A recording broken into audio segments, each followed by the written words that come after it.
जब श्री रामचंद्र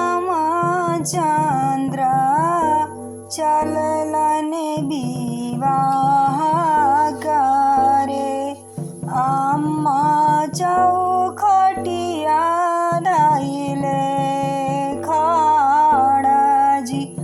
अम्मा चौखटिया धैले खड़ा जी।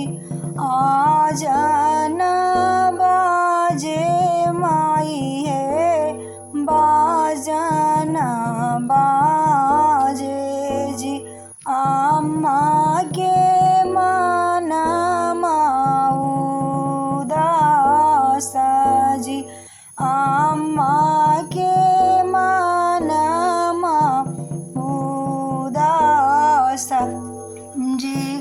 जब श्री रामचंद्र अम्मा मुहनी रे खालाना, काहे अम्मा मुहमा उदास जी। काहे अम्मा मनमा उदास जी। जब तू बाबुआ जी जैब ससुरारिया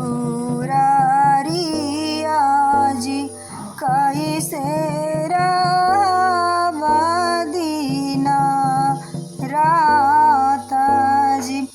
कैसे रहब दिन रात, तोहरा बिना बबुआ एको क्षण न काटै जी। कैसे रहब दिन रात जी।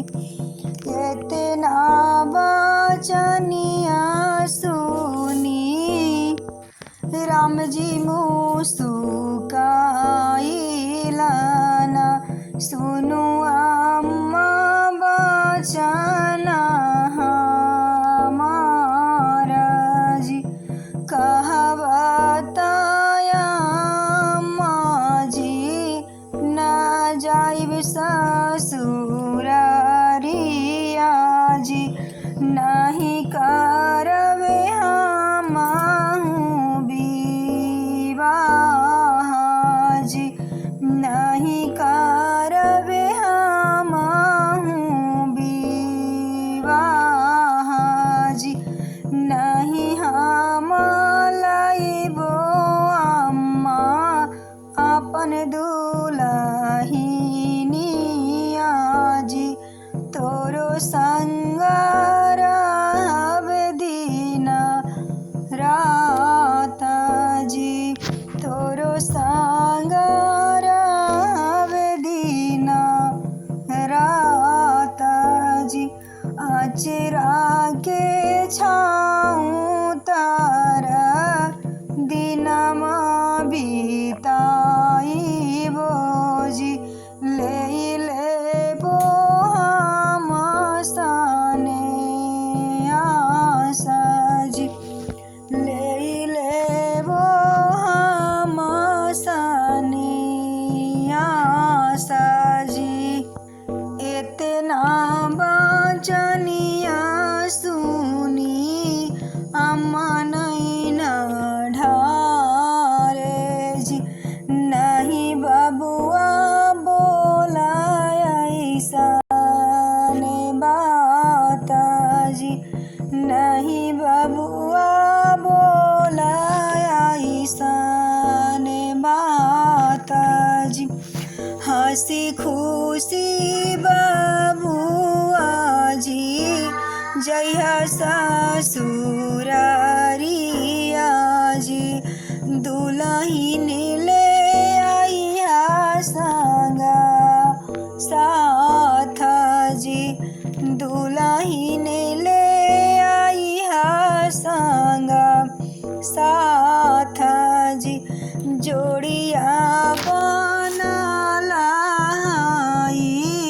सीता और राम के काहे लागी ले वासनिया